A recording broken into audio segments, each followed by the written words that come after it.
There is nothing wrong with your internet. Do not attempt to adjust your settings. We are controlling the podcast. We control the squealing and the screams. We can make your heart flutter, your eyes blur from tears, or sharpen your mind to crystal clarity. For the next hour, sit back. We are in control of what you hear. We repeat, there is nothing wrong with your settings. You are about to experience the awe and mystery known as the female mind. You are now entering the Fangirl Zone.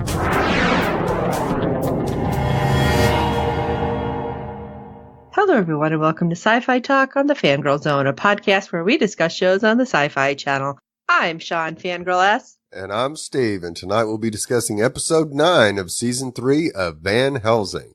Wow. Okay, so we didn't get the VanHelsings. No, none of them. But It's Denver all is gone. Yeah, it's crazy.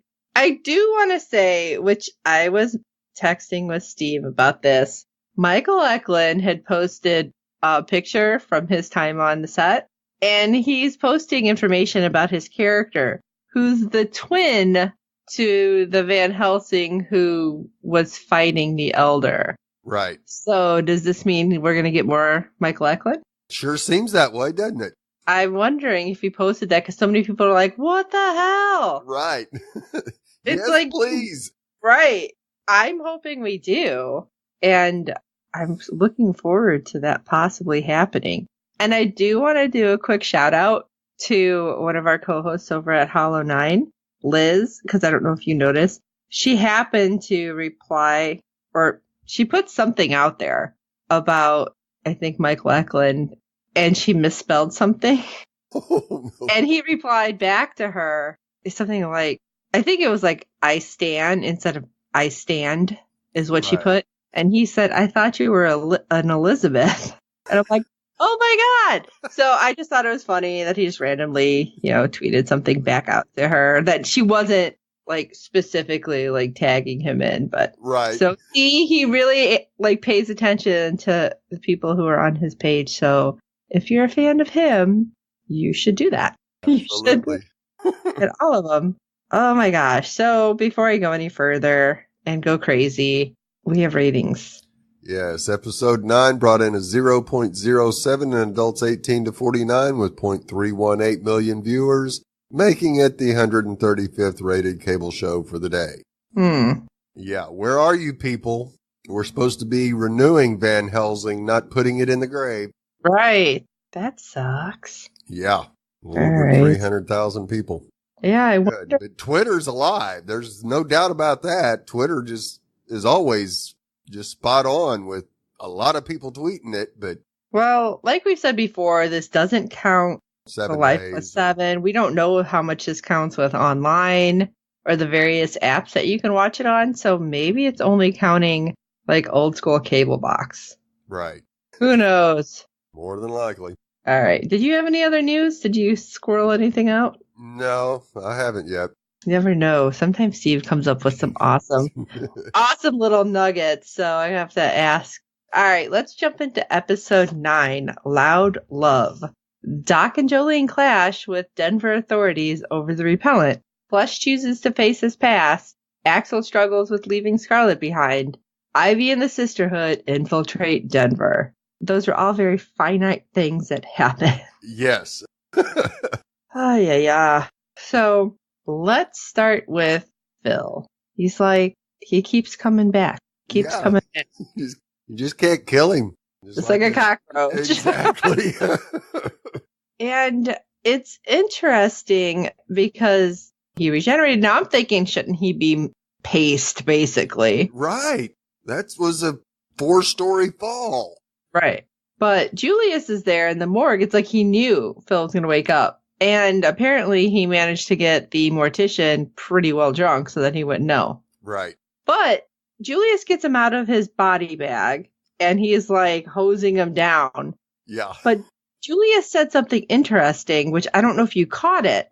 He's like, I'm not going to keep being here to hose you off. do you want them to find you waking up in a body bag one of these times? So I'm wondering how much of a space we've had from the last episode and how often Phil has done something. Right. Just the way he made it sound, it was like, this is not the last regeneration, that he's done. And then Julius is like, do you want them to cut you open and try to figure out what's going on with you? Because that's what will happen. Right. And that would be the thing that would basically kill him if they just completely dissected him, took him apart piece by piece. Very Miracle Day. Yeah. Oh, and it makes me wonder. But Phil, I guess, finally, kind of comes to his senses to decide he wants to find his wife. And I say kind of because, man, it did not go well when he went to go get the information. Oh, no. He went so dark. Yeah. I mean, I know you're a little messed up at this point. Right. And really, it's kind of weird because you've got this little scrawny guy acting like Arnold Schwarzenegger. It's just like, what? Right. It was just so weird because, the guy's like, oh, come back in a few days. Now, first of all, that guy in the records is way too freaking peppy for my taste. I'll tell you. Yeah. Like, no, dial it back, dude. Sorry, dial it back. But it's like, oh, it's going to be 3 to 4 days. And he's like, if you make me wait that long, I will kill you. Nobody will find you. And I will talk to your replacement by that point. And it's like, okay, somebody went crazy Godfather right here. Yeah. So slow it down, Phil. People want to help you. Quit acting like Joe Jackass, okay? Yeah. Ay. Speaking of Joe Jackass. Yeah. What the heck is happening with Jolene? Like, her and Doc are walking. Next thing you know, she's getting arrested. And the guards, oh my gosh, whole nother level. They were jerks. Yes, they were. This black tech crap is really getting under my skin here. It needs to go. Oh my gosh, those people, just all of them. Yeah. It's like, you all deserve to be bitten at this point. I had no sympathy for these black tech people. No, not at all. Especially the one that was talking to Doc, how you're important. And so I guess this is our way of making sure you help do what you need to do. What? You think she's just going to be able to find a vaccine that quick? Apparently faster than they could be able to, because it only took her a few hours to figure out what the problem was. So yeah, but that's because Jolene was attacked by the guy. Right. And then Jolene started acting crazy. So Doc's like, all right, I basically has a first person view of something weird happening attitude wise and just aggression wise right away. Yep. So it's a little easier when you're looking at one person as opposed to, the entire population that you're dealing with. Right. But of course, Doc's like, you're an idiot. I'm not helping you. Fine, I'll help you. But I need this, and this. Right. Gene sequencer and a live vampire. Yeah, great. I guess they're just going to pop on out to grab that vampire. Yeah. But and Caitlin basically says, okay, no problem. Yeah. I'm like, you'll have it by the end of the day.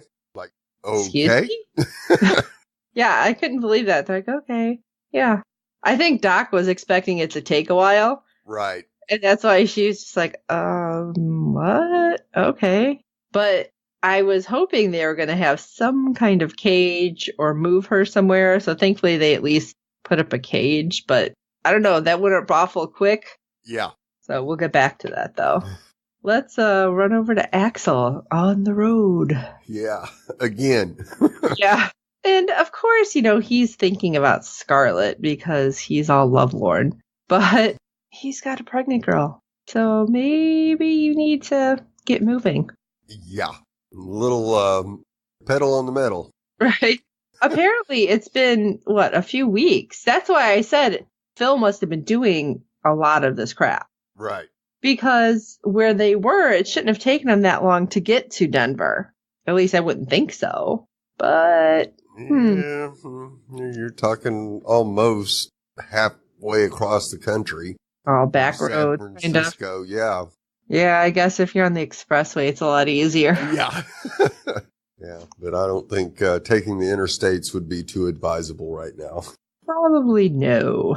Well, it's taken them a while, and somebody's water broke. It's like, she ain't making it. Nope. Great. And what happens? Are we going to have a nice, easy birth? This is going to be, 1, 2, 3, and works out, which is always weird when that happens on TV. Right, because it never happens in real life that way. Right. But no. We're going to go the opposite way. Yeah. And we're not even getting a breech birth. We're getting the baby sideways. It's like, quit telling her to push. That baby ain't coming out that way. No, it's not. And I was trying to figure out, he's trying to turn the baby. I'm like, is he just trying to push on her stomach and do it? What is he doing? Yeah. Or is he doing what I thought he was doing? And I'm like, oh, God. Yeah. He was trying to rotate the baby around. I'm like, I can never have a kid. Yeah. That's all I kept thinking.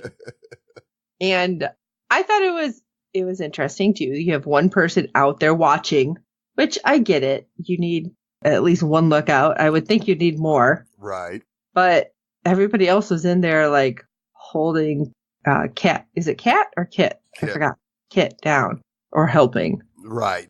As she starts Moral screaming. Support. Right.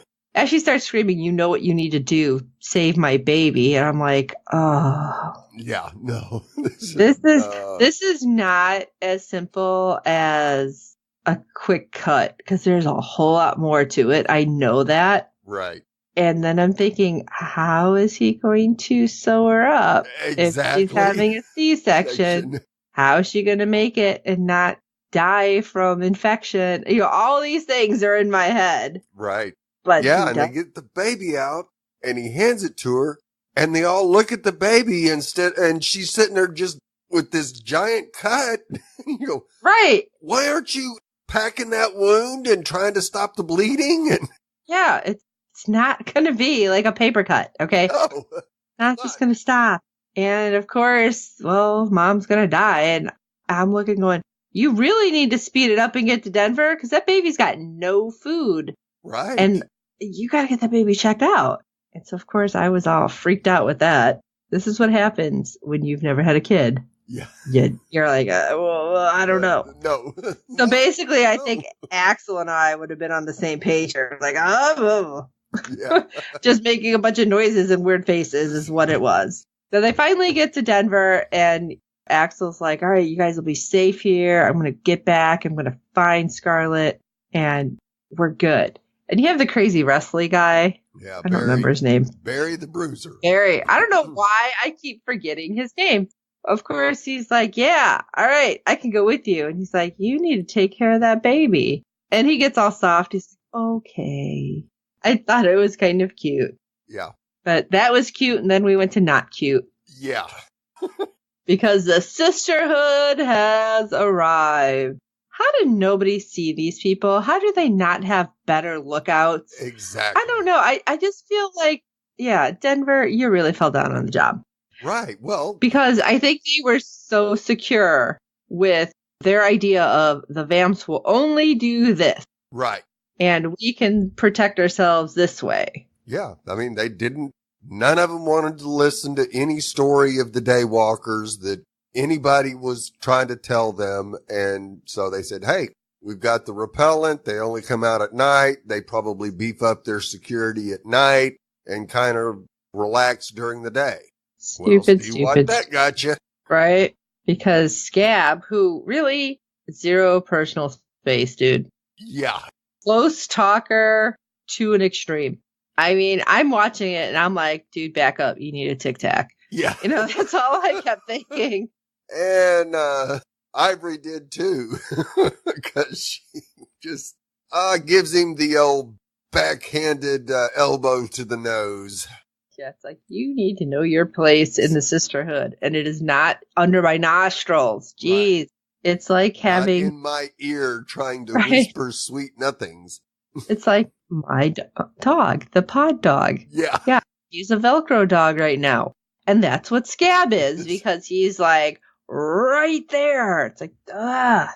Yeah. But she's like, no, we're not just going to rush in. Because he's like, oh, food. we can eat everything. First of all, you would be bright to ration. You haven't seen humans in a while. Right. But obviously Scab's like, me want food. Me want food.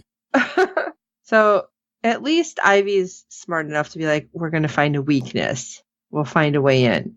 Yep. Because Scab is not exactly the brains of the operation. I'll tell you that. Thank heaven for the sisterhood for that. Right? And then we have something sweet happen. Yeah. We get a whole, 5 minutes of right? Goodness in this episode. It was something to hold on to. Yeah. Julius gets the nerve to ask Frankie out on a date. And she's like, yeah, sure. He's like, oh, okay. Yeah. She's like, yeah, let's go get something to eat now. And she, now? And they skip the food and go right to adult time. Yeah. Which was, I guess, good, because who knows how long it's been for Julius. Yeah. He's been a vamp for a while, and I don't know. So they got to have a little brown chicken, brown cow. Yeah. Of course, then Phil comes busting into the apartment, and Julius is like, what's wrong? He's like, I want to find my wife. Okay. You couldn't, knock? I mean, right. But Phil finds out that his wife, when he did get the info from the guy, had been taken to what turns out to be a prison camp. He says the name, which I forgot what it was. Loveland. Thank you. And Frankie comes out of the bedroom, and she's like, wait, that's a prison camp. Nobody goes there. Nobody comes back. And he's like, oh, hi, Frankie. Oh, hi, Frankie. Yeah. Light bulb goes on. Right. And then wait a minute. What do you mean a prison camp? How'd you get sent off there? And I'm starting to think, what we've seen, the way they're grabbing people all crazy in there, it's not a prison camp. It's people who didn't just drink the Kool-Aid, right, and they're probably experimenting on them. That's my opinion. More than likely. It's not a prison camp. It's a black tech lab. It's like Orphan Blackish here. Yeah, just a little.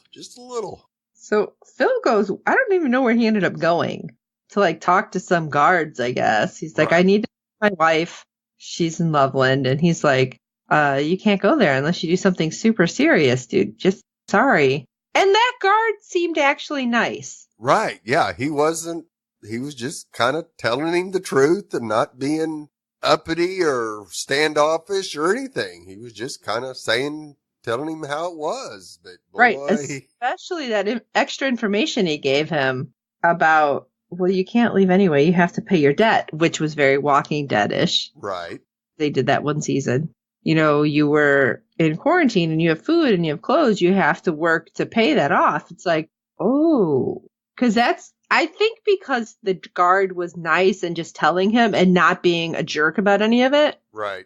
Is why Phil did what he did. Yeah. Shot him in his bulletproof jacket. Yeah. Vest. Yeah.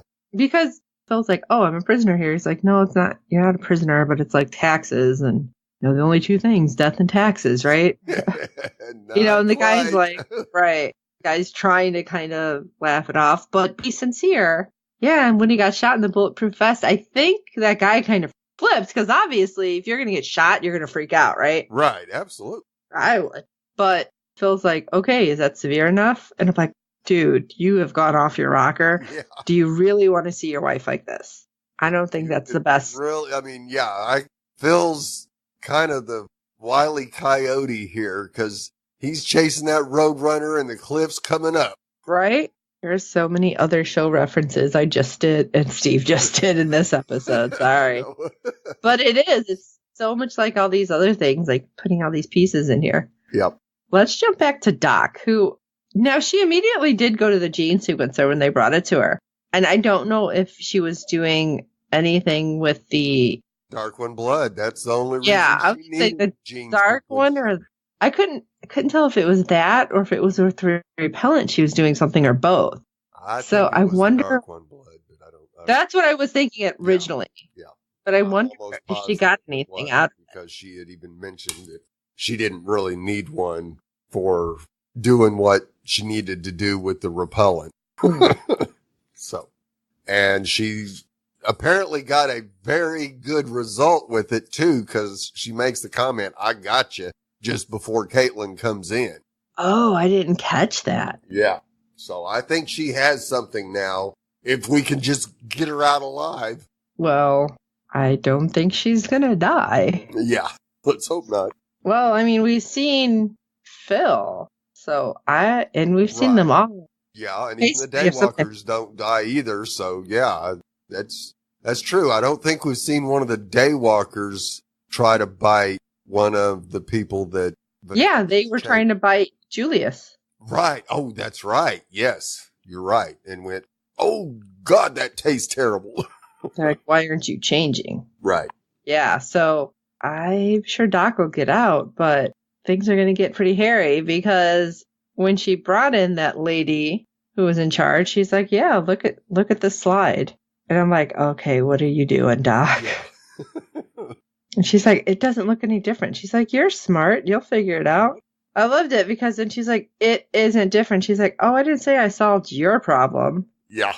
And then she opens the vampire cage. She's like, "Okay, well, that is one way to take care of your problem." Absolutely.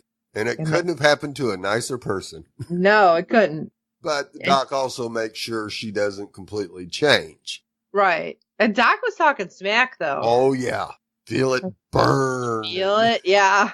I was like, oh, dang. So she takes her key card and takes off running because you hear alarms going off. Right. Uh-oh. Yeah. This is not good.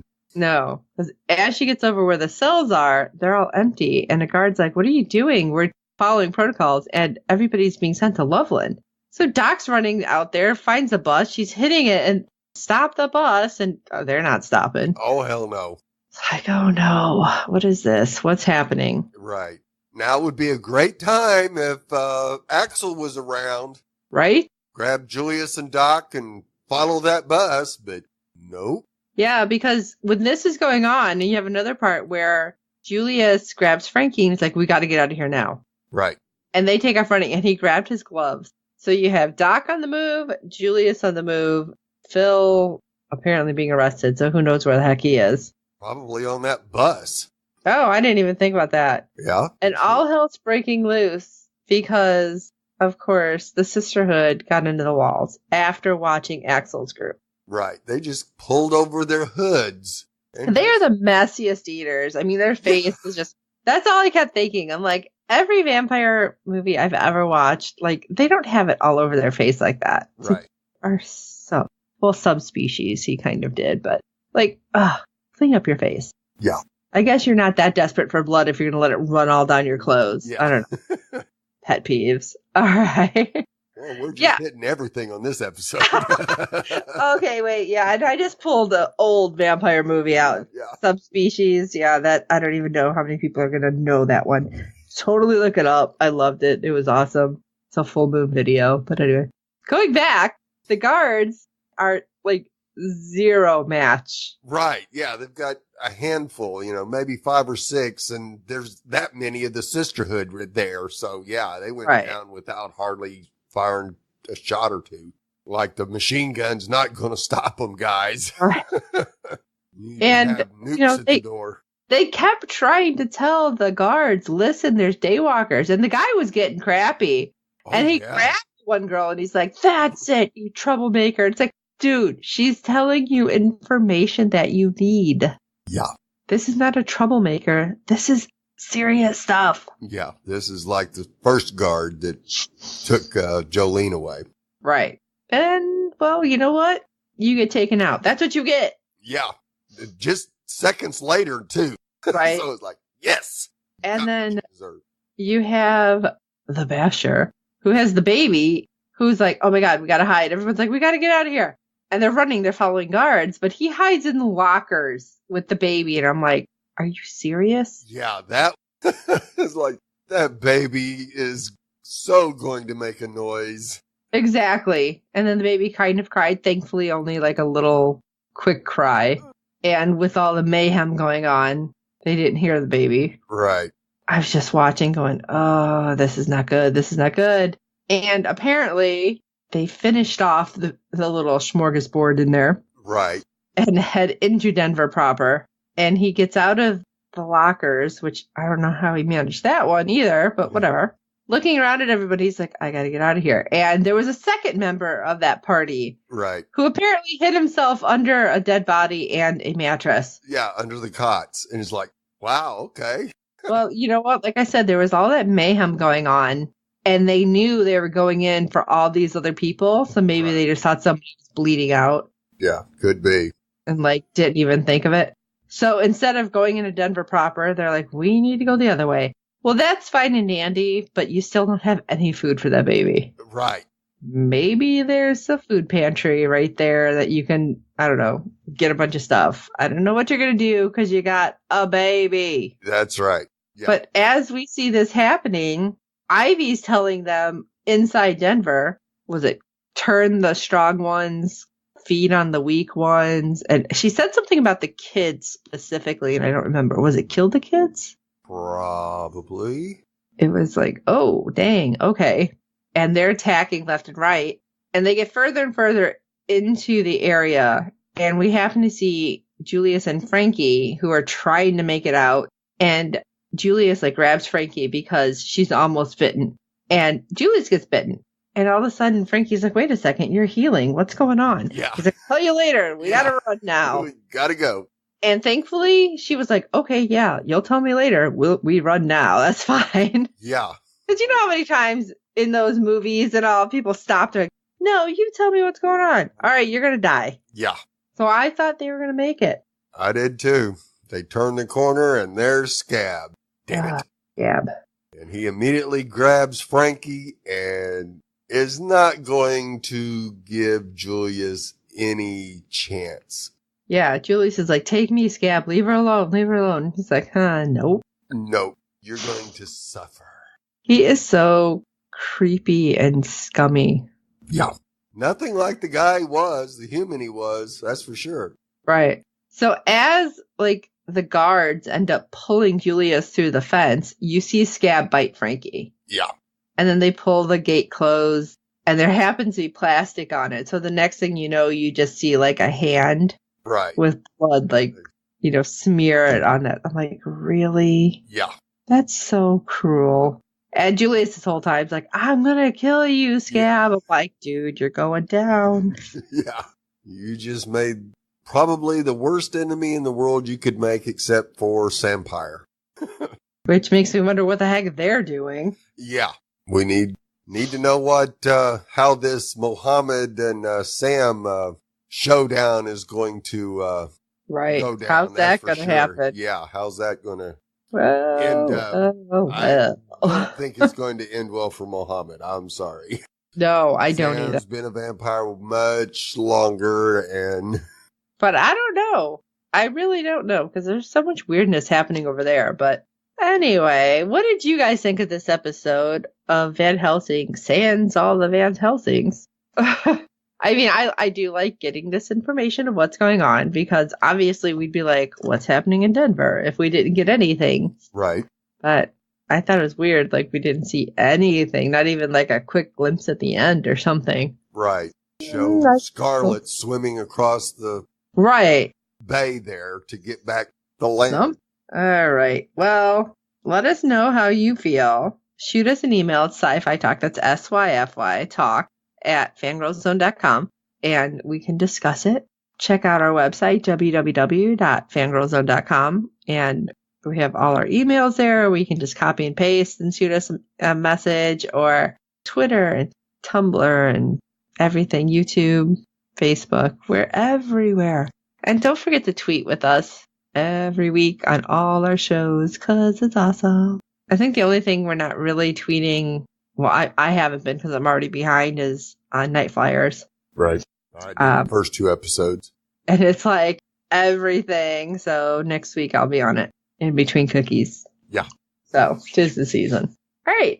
So while you're at all of that, doing all of that and preparing for the crazy holidays, because again, this is December and there are so many holidays happening. If you can rate and review us on iTunes, that would help us greatly because good ratings and reviews help other fans of the show find us. Tell your friends about this show so that way they all tweet Renew Van Helsing. Yes. And we do hope you're enjoying our podcast. So for this episode of Sci-Fi Talk, I'm Sean Fangirl S. And I'm Steve. If you want results, I'm going to need to get messy. And until next time.